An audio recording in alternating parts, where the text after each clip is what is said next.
Assalamualaikum warahmatullahi wabarakatuh. Alhamdulillahirrabbilalamin wa bihi nasta'in wa ala umuri dunya waddin. Wassalatu wassalamu ala asrofil anbiya'i wal mursalin wa ala alihi wa sahbihi ajma'in. Perkenalkan, nama saya Aldo Duyanto dari Prodi TPH Angkatan 58 Kampus Lampung. Baiklah, di sini saya ingin mempresentasikan hasil dari tugas saya yang bertemakan kolagen. Oke, next.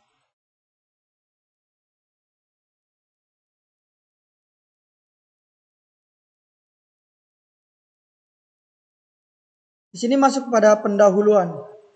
Kolagen berasal dari bahasa Yunani, yaitu kola yang mempunyai arti bahan pembentuk perekat. Protein kolagen adalah serabut yang memberikan kekuatan dan fleksibilitas pada jaringan dan tulang. Hal ini sangat penting untuk berbagai jaringan lainnya seperti kulit dan tendon. Kolagen adalah salah satu dari jaringan ikat utama protein hewani. Kolagen merupakan protein alami yang berasal dari hewan seperti ikan, sapi, dan babi. Umumnya bagian hewan yang digunakan sebagai sumber kolagen ialah kulit, tulang, gigi, gelembung, renang, dan tulang rawan. Kolagen adalah protein yang paling berlimpah dalam jaringan hewan dengan proporsi 30% dari total protein tubuh sebagai komponen utama dari jaringan ikat, otot, gusi, dan kulit. Masuk pada pengertian. Kolagen adalah salah satu jenis protein yang terdapat pada tubuh manusia dan hewan yang memiliki peran penting dalam membentuk struktur dan kekuatan jaringan ikat seperti kulit, tulang, tendon, dan kartilago. Kolagen juga digunakan dalam industri makanan, kosmetik, dan farmasi karena sifatnya yang dapat meningkatkan kelembapan kulit dan elastisitas. Masuk kepada sumber kolagen. Kolagen adalah salah satu protein tak larut yang berfungsi untuk menyusun jaringan tubuh seperti tulang, tulang rawan, dan kulit. Protein ini diproduksi secara alami di dalam tubuh, namun jumlahnya dapat menurun dengan semakin kita bertambah usia. Adapun kolagen dapat diproduksi secara alami oleh tubuh, namun produksi kolagen ini dapat menurun seiring bertambahnya usia. Pada kondisi tersebut, Anda dapat meningkatkan kadar kolagen di dalam tubuh dengan mengkonsumsi berbagai macam jenis makanan. Adapun jenis makanan yang mengandung kolagen, yang pertama ada daging ayam, terutama pada bagian paha dan leher. Dua, ada putih telur. Meskipun kandungan kolagennya tidak begitu tinggi, putih telur diperkaya oleh prolin yang berfungsi membentuk kolagen di dalam kulit. Putih telur diketahui mengandung 6,2 gram protein yang setara dengan 10% kebutuhan protein harian orang dewasa. Yang ketiga ada ikan. Ikan merupakan jenis makanan yang menjadi sumber kolagen berkualitas tinggi. Pasalnya, kolagen yang terkandung di dalam ikan cenderung lebih mudah dicerna dibanding jenis kolagen yang berasal dari makanan lainnya.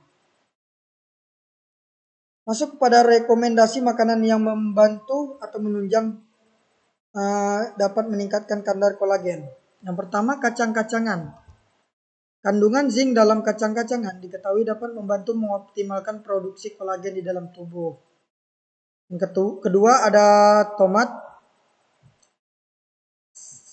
Tomat selain buah sitrus, tomat juga termasuk makanan yang mengandung kadar vitamin C tinggi, sehingga mampu membantu proses produksi kolagen alami di dalam tubuh. Tiga, ada buah sitrus. Kandungan vitamin C di dalam buah sitrus dapat mengoptimalkan pembentukan prokolagen yang diperlukan sebagai bahan baku produksi kolagen alami di dalam tubuh. Keempat, ada brokoli. Brokoli rekomendasi makanan untuk meningkatkan kolagen alami. Brokoli mengandung beta karoten yang dapat mengoptimalkan produksi kolagen dalam tubuh kita. Next.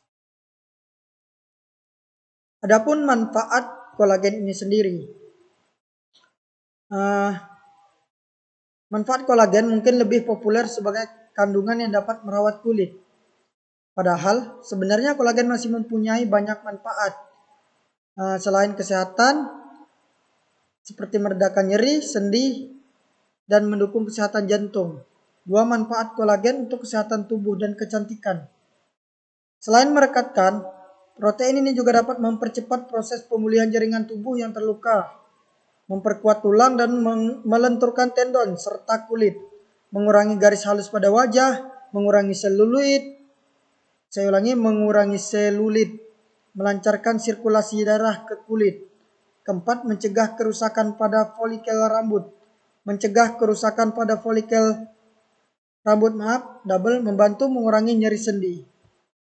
Rekomendasi makanan yang membantu meningkatkan kadar kolagen tadi sudah saya sebutkan, jadi next saja ya.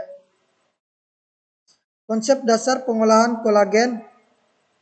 Yang pertama, sumber bahan baku. Kolagen dapat diperoleh dari berbagai sumber, termasuk kulit hewan seperti sapi, babi, ayam, tulang, dan jaringan ikat lainnya. Kedua, ekstraksi. Bahan baku yang mengandung kolagen harus diekstraksi untuk memisahkan kolagen dari jaringan lainnya. Proses ini melibatkan pembersihan dari pengolahan awal untuk menghilangkan kontaminan seperti lemak, sel-sel lain, dan mineral. Ketiga, hidrolisis. Proses ini bertujuan untuk memecah molekul kolagen menjadi fragmen yang lebih kecil agar mudah larut dan diserap oleh tubuh. 4. Pemurnian. Kolagen yang telah dihidrolisis kemudian harus dimurnikan untuk menghilangkan zat-zat yang tidak diinginkan seperti lemak, asam nukleat, dan pigmen. Kelima, pengeringan. Setelah pemurnian, kolagen dapat dikeringkan menjadi berbagai bentuk seperti serbuk atau lembaran tipis untuk mempermudah pengemasan, penyimpanan, dan penggunaan. Masuk ke proses pembuatan kolagen itu sendiri. Yang pertama, pengumpulan bahan baku. Kulit atau jaringan hewan yang mengandung kolagen dikumpulkan dari sumber yang sah dan aman. Pembersihan. Bahan baku dibersihkan secara menyeluruh untuk menghilangkan kontaminan seperti lemak, daging, dan darah. 3. Ekstraksi kolagen.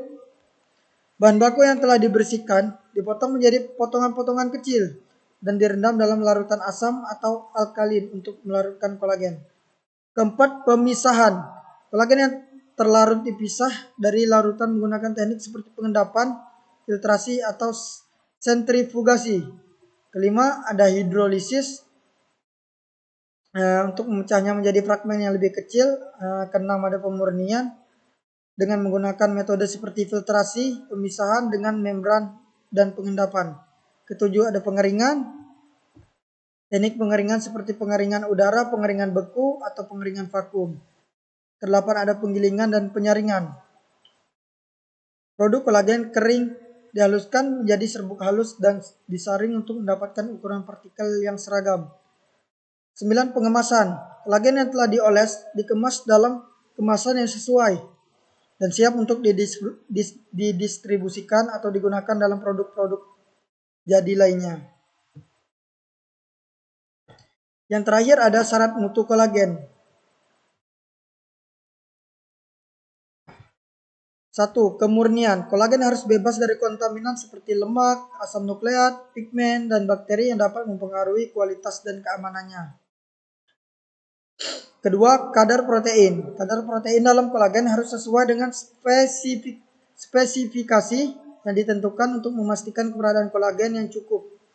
3. Kelarutan. Kolagen harus mudah larut dalam air atau pelarut lainnya untuk memudahkan penggunaan dalam formulasi makanan, kosmetik, atau farmasi. 4. Profil asam amino. Kolagen harus mengandung asam amino yang penting untuk memastikan manfaat fungsionalnya. 5. Ukuran partikel. Ukuran partikel kolagen harus konsisten dan sesuai dengan kebutuhan aplikasi tertentu. 6. Keamanan.